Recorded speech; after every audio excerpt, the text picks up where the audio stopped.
किसान भाइयों नमस्कार, आपका स्वागत है आपके अपने कार्यक्रम कृषि दर्शन में। किसान भाइयों, हम एक धान के खेत में खड़े हैं। बड़ी ही स्वस्थ फसल लहलहा रही है, देख के बड़ा अच्छा लग रहा है। खेती बाड़ी में हम और आप सभी लोग बहुत मेहनत करते हैं, बस आवश्यकता होती है कि उसमें वैज्ञानिक विधि का प्रयोग किया जाए। उतनी ही मेहनत से अगर वैज्ञानिक विधि का प्रयोग कर लेंगे तो जो मेहनत हम करते चले आ रहे हैं उतनी मेहनत में आपको अधिक उत्पादन मिलेगा। आज हम बात करने जा रहे हैं धान की फसल में वैज्ञानिक विधि से खेती के बारे में, और इस विषय पर जानकारी देने के लिए आज हमारे साथ हैं जिला कृषि अधिकारी डॉक्टर ओपी मिश्रा। डॉक्टर साहब, आपका स्वागत है हमारे कार्यक्रम में। हम बात करने जा रहे हैं जो वैज्ञानिक पद्धतियों से जो धान की खेती होती है उसके बारे में। हमारी जो किसान भाइयों ने रोपाई कर दी है, अलग अलग पद्धतियां हैं। कुछ किसान भाई वैज्ञानिक विधि का प्रयोग करते हैं, कुछ परंपरागत तरीके से करते हैं, कुछ श्री पद्धति से करते हैं। क्या पद्धति अपनानी चाहिए अच्छा उत्पादन करने के लिए? अब जो समय चल रहा है, 25 से 30 दिन हो गए रोपाई की, क्या क्या आवश्यकताएं होती हैं अच्छी फसल उत्पादन के लिए? धान की खेती के लिए जो पद्धतियां किसान भाइयों द्वारा अपनाई जा रही हैं, उसमें कुछ पद्धतियां जिनके बारे में मैं यहाँ बताऊंगा। धान की खेती SRI पद्धति से कुछ किसान भाई कर रहे हैं। दूसरी एक पद्धति धान की खेती के लिए सीड ड्रमर विधि है, जिसके द्वारा भी कुछ किसान भाई धान की खेती कर रहे हैं। और तीसरी जो धान की खेती करने की विधा किसान भाई अपना रहे हैं, लाइन में धान की नर्सरी की रोपाई करके किसान भाई वैज्ञानिक तरीके से धान की खेती करके अधिक से अधिक उत्पादन प्राप्त करने का प्रयास कर रहे हैं।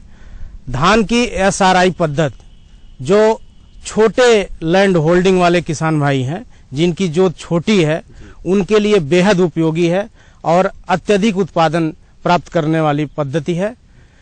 SRI पद्धति में किसान भाइयों को काफी कम बीज की मात्रा की आवश्यकता होती है। आपको यह जान के आश्चर्य होगा कि SRI श्री विधि जिसको कहते हैं, अगर इस पद्धति से किसान भाई खेती करें तो ऐसे किसान भाई को प्रति हेक्टेयर केवल 5 से 6 किलो बीज की आवश्यकता होती है, यानी कि प्रति एकड़ 2 से 2.5 किलोग्राम बीज ही पर्याप्त होता है।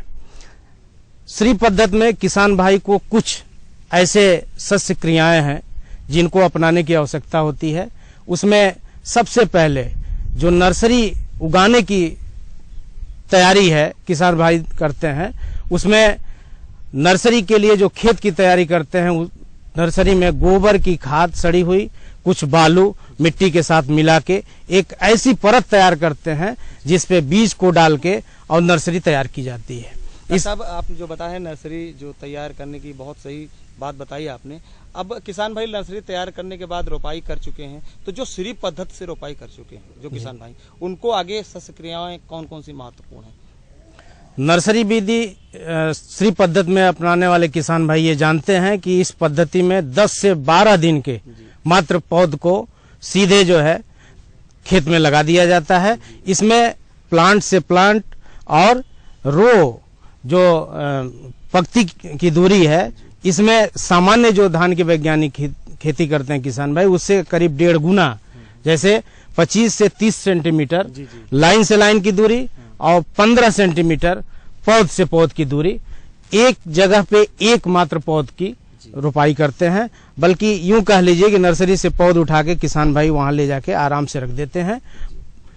किसान भाई इस बात को जानते हैं कि श्री पद्धति में जब आप खेती करते हो तो बीच में, चूंकि आप श्री पद्धति में काफी पंक्ति से पंक्ति के बीच में दूरी मेंटेन किए रहते हैं, तो कोनो वीडर, जैसे इस समय धान के खेतों में खरपतवार नियंत्रण का कार्यक्रम चल रहा है, तो श्री पद्धति में कोनो वीडर एक निराई गुड़ाई करने वाला और मिट्टी की हल्की सी गुड़ाई करने वाला ऐसा एक हाथ से चलाया जाने वाला यंत्र है, जो खरपतवारों को उसी खेत में टर्न कर देता है, पलट देता है, जिससे किसान भाई अपने जमीन में बायोमास के रूप में उन खरपतवारों की उपलब्धता सुनिश्चित करते हैं। खरपतवार नियंत्रण के साथ ही पौधे को आप जानते हैं कि वायु संचार में हवा की आवश्यकता होती है। जो बेसल के रूप में उर्वरक NPK किसान भाई अपने खेत में डाले हुए होते हैं, उन पोषक तत्वों की पौधे जो है खुराक के रूप में प्राप्ति करते हैं। इस तरह से ये एक प्रॉपर डिस्टेंस मेंटेन करते हुए लाइन से लाइन और पौध से पौध की दूरी मेंटेन करते हुए किसान भाई श्री पद्धति से ये धान की खेती करते हैं। इसमें धान जो है काफी टिलरिंग करता है, ब्यात की संख्या बहुत ज्यादा होती है। श्री पद्धत में ये पाया जाता है कि किसान भाई 50 से 55 तक किल्ले इस विधा से खेती करके अपने धान के खेतों में प्राप्त करते हैं, जिससे 1.5 से 2 गुना उत्पादन प्राप्त होता है। श्री पद्धत चूंकि छोटे किसान भाइयों के लिए, इसमें छोटा इसलिए मैं कह रहा हूं कि नर्सरी से पौधे को बहुत ही अच्छे तरीके से उठा के एक ट्रे में ले जाके, चूंकि बहुत ही छोटे रहते हैं, 2-3 पत्तियां, अभी 4 पत्तियां निकली हुई होती हैं, ऐसे नाजुक पौध को, सीडलिंग को किसान भाई लगाते हैं तो बहुत सावधानी बरतनी पड़ती है। डॉक्टर साहब, जो श्री पद्धति आप बता रहे हैं, इसमें कोनो वीडियो से खरपतवार नियंत्रण कर लिया जाए। खरपतवार नियंत्रण के साथ साथ जो हमारा जो टॉप ड्रेसिंग होती है, जो नाइट्रोजन की आवश्यकता होती है, उसमें जो सामान्य धान की जो हमारे किसान भाई लगाते हैं, छिड़काव करते जाते हैं, उसमें सामान्य तरीके से टॉप ड्रेसिंग करी जाए या उसके लिए कोई अलग तरीका है, या कितने बार टॉप ड्रेसिंग करी जाए? श्री पद्धत से भी खेती करने वाले किसान भाई 2 बार या 3 बार तक टॉप ड्रेसिंग करते हैं। वैसे प्रायः 2 बार की टॉप ड्रेसिंग की यूरिया नाइट्रोजन के रूप में फसलों की पर्याप्त मात्रा उपलब्धता के रूप में प्राप्त हो जाती है। इसमें कोई भी अतिरिक्त खाद देने की आवश्यकता नहीं होती है, बल्कि बैलेंस, संतुलित मात्रा में उर्वरकों का प्रयोग करके किसान भाई कम लागत में अधिक उत्पादन प्राप्त कर लेते हैं। दूसरी विधा जो धान की खेती के लिए इस समय किसान भाई मजदूरों से काफी परेशान है, विभिन्न कार्यक्रमों में मजदूरों को श्रमिक के रूप में कार्य मिल जा रहा है, इसलिए खेती में कार्य करने वाले मजदूर किसान भाइयों को कम प्राप्त हो रहे हैं। तो एक ऐसी विधा जिसे सीड ड्रमर विधि से किसान भाई धान की खेती कर रहे हैं, ये भी विधा जो है काफी लोकप्रिय है किसान भाइयों में। इसमें केवल 2 लोग, एक सीड ड्रमर एक ऐसा यंत्र होता है जिसमें ड्रम के संरचना में एक ऐसी संरचना ड्रम के रूप में होती है जिसमें किसान भाई बीज को, अंकुरित बीज को भर देते हैं। एक आदमी सीड ड्रमर को आगे आगे खींचता हुआ जाता है और जहां सीड खत्म होने की स्थिति होती है, जैसे 1 एकड़ के लिए आप एक बार में भर लें, ऐसा नहीं है, उसकी जो क्षमता है उसके अनुसार भरते हैं। जैसे ही बीज फिर उसमें भराई कर लेते हैं और उस ड्रमर से लाइन में बुआई करते हुए जाते हैं। इसमें 1 एकड़ में केवल 2 लोग मैक्सिमम 3-3.5 घंटे में बुआई कर लेते हैं, पूरे एकड़ की। पूरे इसमें बस एक थोड़ा ध्यान देने और सावधानी की बात यह है कि ऐसे खेत जो बिल्कुल टेबल टॉप लेवल हो, जिनमें समतलीकरण बहुत अच्छा हो, ऐसे ही खेतों में हम सीड ड्रमर का प्रयोग कर सकते हैं। डॉक्टर साहब, बहुत अच्छी आपने बात बताई कि सीड ड्रमर का प्रयोग करना चाहिए, लेकिन एक बड़ी शंका वाली बात पैदा हो गई है कि हमारे किसान भाई तो जन्मजात हमेशा से धान की पहले नर्सरी डाले, उसके बाद रोपाई करे, और आपने बताया कि सीड ड्रमर ऐसा तरीका है कि सीधे धान की बुआई करते हैं। कहीं उत्पादन में इससे कोई असर तो नहीं पड़ता? बिल्कुल उत्पादन में कोई असर नहीं पड़ता है और इसका पूरा जो है परीक्षण कराया जा रहा है। बाराबंकी जनपद के, लखनऊ जनपद के बहुत सारे किसान भाइयों ने इसे अपनाया है। हमारे विभिन्न जिलों के कृषि अधिकारी, उप कृषि निदेशक गण इसको देख रहे हैं, जो अपने देखरेख में किसान भाइयों के खेतों में इसका प्रदर्शन आयोजित करा रहे हैं। इसमें जो सबसे महत्वपूर्ण बात है कि अगर विलंब हो गया है, तब भी आप देखें कि नर्सरी उगाने से लेके और रोपाई करने का जो 20 से 25 दिन का गैप हो रहा है समय का, उसकी फीलिंग हो जा रही है। आप जो अंकुरित बीज को सीड ड्रमर में भर के सीधी बुआई कर दे रहे हैं, उसके बाद वो अंकुरित होकर पौध का रूप लेता है और उसमें भी ये देखा जा रहा है कि 30, 35, 40 तक टिलर्स किल्ले औसत प्राप्त हो रहे हैं। इसलिए उत्पादन पे कहीं कोई असर नहीं है। 20-25 दिन के समय की जो कमी है उसकी भी पूर्ति हो जा रही है और कम श्रमिक में किसान भाई इस खेती को, इस विधा को अपना के अपने धान का अच्छा उत्पादन प्राप्त कर लो। डॉक्टर साहब, ये आपने बहुत अच्छी बात बताई हमारे किसान भाइयों के लिए, एक खुशखबरी के तरीके से, क्योंकि नर्सरी पहले डालनी पड़ती है, फिर रोपाई करने में जो लागत आती है बहुत अधिक होती है। ये सीड ड्रमर से ये सब लागत से बचेंगे। अब बात आती है कि हमारे जो धान की फसल है, टॉप ड्रेसिंग हो गई है, उसके बाद कभी कभी पौधे पीले पड़ जाते हैं, क्या कौन से पोषक तत्व की कमी उसमें दिखाई पड़ती है, किसान भाई अक्सर नहीं जान पाते हैं। तो इस अवस्था में चाहे वो सीरी पद्धति से लगाया गया हो या सीड ड्रमर से किसान भाइयों ने बुआई करी हो या परंपरागत तरीके से किसान ने जो है धान की रोपाई करी हो, तो वो पौधे की जो अवस्था चल रही है, कभी पीला दिखता है, कभी सही फसल दिखती है, कौन से पोषक तत्व कम हो सकते हैं? धान की खेती में खेती करते समय कुछ किसान भाई बेसल के रूप में जिंक सल्फेट का प्रयोग नहीं करते हैं या बहुतायत में नहीं करते हैं। किसान भाई, आपको यह जानकारी होगी या आप जान जाएं कि धान की फसल को 25 किलोग्राम जिंक सल्फेट प्रति हेक्टेयर की दर से आवश्यकता होती है। जिंक एक ऐसा तत्व है जिसकी कमी से धान की फसल में खैरा बीमारी हो जाती है। अगर जो किसान भाई बेसल के समय अपने खेतों में जिंक सल्फेट का प्रयोग नहीं किए हों, ऐसे किसान भाइयों के लिए हमारा सलाह है कि वो प्रति हेक्टेयर 5 किलो जिंक सल्फेट का घोल बना के आप जो है यूरिया के साथ, अगर आपने पहला टॉप ड्रेसिंग कर लिया है तो दूसरी टॉप ड्रेसिंग की यूरिया के समय उस जिंक सल्फेट को घोल बना के आप फसलों पर छिड़काव कर दें। आपके धान की फसल में जो पीली संरचना या खैरे का जो लक्षण है, पान के रंग का जो दिखाई देने लगा है, वो दूर हो जाएगा। ये जिंक की कमी से होता है खैरा बीमारी, और खैरा बीमारी के लगने पे जब जिंक सल्फेट का आप टॉप ड्रेसिंग में यूरिया के साथ घोल बना के छिड़काव कर लेते हैं, इसके लिए मात्रा भी कम होती है। मैंने आपको बताया कि 5 किलोग्राम जिंक सल्फेट प्रति हेक्टेयर, 2 किलोग्राम जिंक सल्फेट प्रति एकड़ की दर से किसान भाई अगर प्रयोग कर लें तो खैरा की फसल से अपनी फसल को निजात मिल सकती है। डॉक्टर साहब, एक आखिरी सवाल आपसे, आपने जो अभी बताया सीड पद्धति या सीड ड्रमर है, और ये एक सामान्य जो किसान करता चला रहा है जी। जो वैज्ञानिक पद्धतियां हैं उनका प्रयोग करने से एक सामान्य किसान को कितने प्रतिशत तक अधिक लाभ मिल सकता है? किसान भाइयों को लगभग 1.5 गुना तक लाभ इन पद्धतियों को अपना के अपने फसल उत्पादन से प्राप्त कर सकते हैं। इसमें जो सामान्यतः किसान भाई वैज्ञानिक पद्धति, जैसे लाइन में नर्सरी के पौधों की रोपाई, जैसे आप सामने देख रहे हैं, ये खेत एक किसान भाई का है जिन्होंने कृषि विभाग की प्रसार योजना आत्मा के अंतर्गत 1 एकड़ का ये प्रदर्शन इन्होंने 64-44 जो हाइब्रिड पैडी है 6 किलो बीज इनको विभाग से दिया गया है, और बाकी निवेश अपने पास से डाल के और कैश रिसीट दे के उप कृषि निदेशक कार्यालय से वो प्रदर्शन की जो भी धनराशि है प्राप्त करेंगे। इसमें जो सबसे बड़ी बात है, देखिए धान के बीज की मात्रा से ही आप देखें तो हाइब्रिड जो संकर प्रजाति की धान की खेती करते हैं किसान भाई, ऐसे किसान भाई मात्र 5 से 6 किलो बीज प्रति एकड़ प्रयोग करते हैं। जो सामान्य प्रजाति के बीजों का प्रयोग करते हैं, आप जानते होंगे कि 3 तरह की बीज की मात्रा, जैसे जो मोटा धान है, मध्यम महीन धान है और महीन धान है। 30 किलोग्राम प्रति हेक्टेयर महीन धान का, मध्यम महीन 35 किलोग्राम और मोटा धान है 40 किलोग्राम प्रति हेक्टेयर बीज। कहाँ 40 किलोग्राम और कहाँ 5-6 किलोग्राम। आप हमारे कार्यक्रम में जो है किसान भाइयों की जानकारी दी कि इन पद्धतियों से, वैज्ञानिक पद्धतियों से धान की खेती की जा सकती, इसके लिए आपका बहुत बहुत धन्यवाद।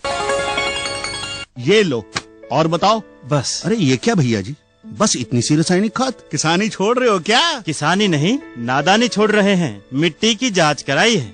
अब तो लालाजी जितनी जरूरत है उतने ही उर्वरक खेत में डालेंगे। हाँ, किसान भाई आज ही अपने जिले की नजदीकी भूमि परीक्षण प्रयोगशाला में मिट्टी की जांच जरूर करवाएं और मिट्टी में पोषक तत्व, नमी व पौधे के विकास को देखते हुए केवल जरूरत के अनुसार ही पोषक तत्व डालें। और हाँ, मिट्टी में गंधक, जस्ता, बोरोन जैसे सूक्ष्म पोषक तत्वों का पता लगाना भी न भूलें।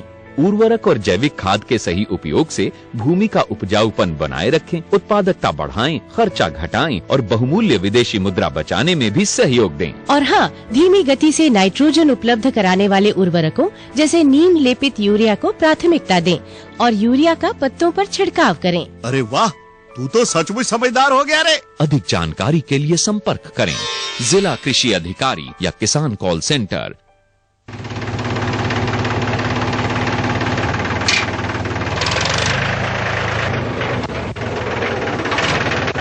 अरे हरकू वाह, बीज, कीटनाशक और आज खाद भी। अरे इतना खर्चा कहाँ से? अरे खर्च की चिंता किसे है, मेरे पास है ये किसान क्रेडिट कार्ड। कार्ड? अरे बैंकों द्वारा जारी इस कार्ड से किसान उसकी सीमा तक की रकम कभी भी बैंक से निकलवा सकता है और खेती बाड़ी की सामग्री कभी भी खरीद सकता है। कर्ज के झंझट से भी छुटकारा, और तो और बिजली के बिलों का भुगतान, डीजल इससे खरीदना और आसान हो गया है। तो हर को भैया एक कार्ड मेरे लिए भी। किसान क्रेडिट कार्ड के लिए नजदीकी बैंक से संपर्क करें और पाएं ढेर सारे लाभ। शामू भैया, सरकार कह रही है पूर्वी भारत में भी दूसरी हरित क्रांति आएगी। अरे ये तो पंजाब और हरियाणा में हुआ था, यहाँ तो अनाज की पैदावार अब भी कम है। सरकार की बातों में कुछ तो दम होगा, आखिर यहाँ बारिश 3 गुना होती है। चलो वैज्ञानिक का नंबर मिलाते हैं। अरे वाह, आ गए। नमस्ते सरपंच जी। हाँ भाई, उपजाऊ जमीन की कीमत को पहचानो। जरूरत है सिर्फ सही किस्म और तकनीक अपनाने की। पूर्वी भारत में सरकार कम गहरे नलकूप और बोरवेल के निर्माण के लिए सहायता दे रही है।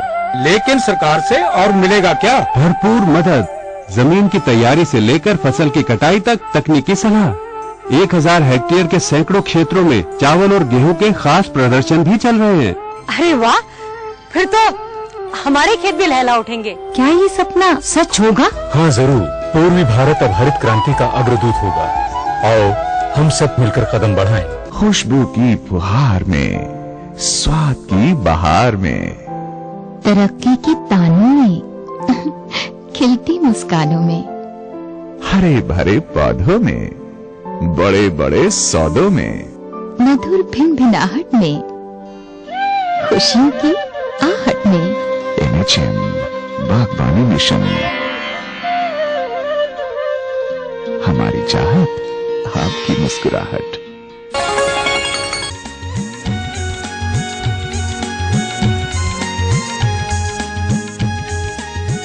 किसान भाइयों, हम अपने कार्यक्रम में फसलों से संबंधित विभिन्न विषयों पर चर्चा करते रहते हैं, बातचीत करते रहते हैं, विशेषज्ञ आते रहते हैं, जानकारी देते रहते हैं। लेकिन आज हम एक ऐसे प्रगतिशील किसान से बात करने जा रहे हैं जिन्होंने खेती बाड़ी को नहीं बल्कि मत्स्य पालन को अपना जो है व्यवसाय बनाया और उससे इन्होंने नए आयाम स्थापित किए हैं और पूरा परिवार का पालन कर रहे हैं।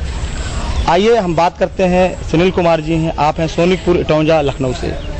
सुनील कुमार जी, स्वागत है हमारे कार्यक्रम में जी। हम ये जानना चाहते हैं कि आपने जो मत्स्य पालन व्यवसाय अपनाया, ये आपके दिमाग में कैसे आया? वैसे किसान खेती बाड़ी करता रहता है, कैसे आपने मत्स्य पालन कहीं से शिक्षा ली आपने, कैसे जागरूकता की और कब से ये कर रहे हैं? जी जी जी, असल में हमारी एक इलेक्ट्रिक की दुकान थी जी जी यहीं इटौंजा में।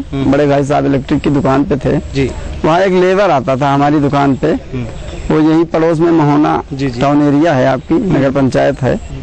उसने हमारे दरवाजे पे तालाब देखे तो उसने कहा इन तालाबों का दादा पट्टा करवा लीजिए। हमने जब पहले साल इसको किया तो हमने 3150 का इसमें सीड स्टॉक किया जी। और उसी साल हमने इसमें वो मछली परचेज किया 1,03,000 का, मतलब 7 महीने में 3150 का बच्चा, हमने 1,03,000 की मछली परचेज की। आप समझ लीजिए, उसी जगह हम प्रैक्टिस भी करते थे। ऑलरेडी 7 साल हमने सिविल कोर्ट में प्रैक्टिस की है जी। लेकिन हमारे दिमाग में आ गए तो प्रैक्टिस से बढ़िया यही है। उसके अगले साल हमने करीब 20 तालाब एकदम से पट्टे करवा लिए, यहाँ से लेके जनपद सीतापुर तक जी। फिर इसी में हम भिड़ गए। फिर होते करते जब धंधा करने से होता, अब तालाब बढ़ने लगे तो विकार होने लगा। हमारे दिमाग में आई अब हमको हैचरी लगानी चाहिए, क्योंकि हमको सीड की ज्यादा आवश्यकता पड़ने लगी। और जहाँ भी जाओ किसी से रेहू मांगो तो नहीं देता, किसी को वो मांगो तो वो देता। तो हमारे दिमाग में अब हमको हैचरी लगानी चाहिए और इसमें प्रोत्साहन हमको विभाग द्वारा ऑलरेडी मिलता रहा जी जी। मत्स्य विभाग द्वारा हमने अपने करीब 20 तालाबों में सीड का दूसरी जगह से स्पान ला के अपने यहाँ स्टॉक करके काम शुरू कर दिया। उसमें भी हमको आनंद आ गया। आज हम तकरीबन यूपी के 26-27 जिला एक साल में हम सप्लाई किए हैं जी। इतना बीज सप्लाई, हाँ सीड सप्लाई जी। और उसी के बाद दिमाग में आया कि हमको हैचरी लगानी चाहिए, क्योंकि जब हम सीजन पे 3 लाख 4 लाख का स्पान दूसरी जगह से परचेज करते हैं तो 10 लाख रुपए लगा के हम हैचरी अपनी लगा दें। मतलब काम को आगे बढ़ाने के लिए हमने तो एक टेंडर पड़ा था डास्प का हमारे निदेशालय में। हम गए टेंडर लेने, जो कहने लगा जिसके पास हैचरी होगी उसी टेंडर मिलेगा। हम वहाँ से लौट के आए, हम टेंडर भी नहीं डाले, तुरंत कॉल किया कलकत्ता, वहाँ के डॉक्टरों से संपर्क किया। हमको हमको हैचरी बनानी है। वहाँ से लेबर और डॉक्टर यहाँ हमारे पास आ गए। 3 महीने के अंदर हमने हैचरी बना के अपनी तैयार कर दी। और ऑलरेडी हम चूंकि कल्चर कर रहे हैं मछली का, तो हमारे पास बूडर था ही, जो भी नहीं था इधर उधर से कलेक्ट किए, कहीं गोरखपुर से लाए, कहीं संडीला से लाए, सब स्टॉक कर लिया हमने पहले साल में। और इस हैचरी तो सबसे बड़ा प्रॉफिट ये है कि 72 घंटे में पैसा छूट जाता है। आप हैचरी में आप आज अंडा स्टॉक करिए, 72 घंटे बाद डिलीवरी हो जाती है, उसकी काश्तकारों को दे दीजिए, आपका पैसा सेफ हो गया। उसमें जो मछलियाँ आप डालते हैं, जो बच्चे डालते हैं, जी जी जी, आप वो बच्चे कहाँ से लाए, उनका पोषण? नहीं, पहली बार तो होता है, जब पहली बार हमने पट्टा करवाया, पहली बार तो उसमें थोड़ा ये देखना होगा कि तालाब हमको फ्रेश करना है, उसका पानी जो ओल्ड पानी पुराना पानी भरा हुआ है उसको निकाल दिया हमने, तालाब एकदम सूख गया, नया पानी स्टॉक कर दिया, तो उसमें अब कोई तालाब में कोई गंदगी तो रह नहीं गई, स्वच्छ पानी भी आ गया। और चूंकि नेचुरल तालाब है तो जरा भी बारिश होगी कुछ भी होगी, और चूंकि पुराने तालाब है तो ऑलरेडी उसमें नेचुरल फीड पानी गिरते ही उसमें नेचुरल फीड अवेलेबल हो जाएंगे, उसमें कोई बहुत ज्यादा तकनीकी नहीं जरूरत है। अगर कुछ देना पड़ा कभी नहीं ऐसे? नहीं, वो देना पड़ता है। जब हम लोग देखे तो सबसे उपयोगी हमने इसमें जो हमको तजुर्बा है, सबसे उपयोगी हमको लगा ये सरसों की खली। इससे वेस्ट कोई इसका भोजन है ही नहीं है। सरसों खली ऑलरेडी मैं देता हूँ, सरसों के खली से इसका मछली का जो भोजन है वो सरसों खली नहीं है, जो उससे जू प्लांटान इसका भोजन है, वो जू प्लांटान है।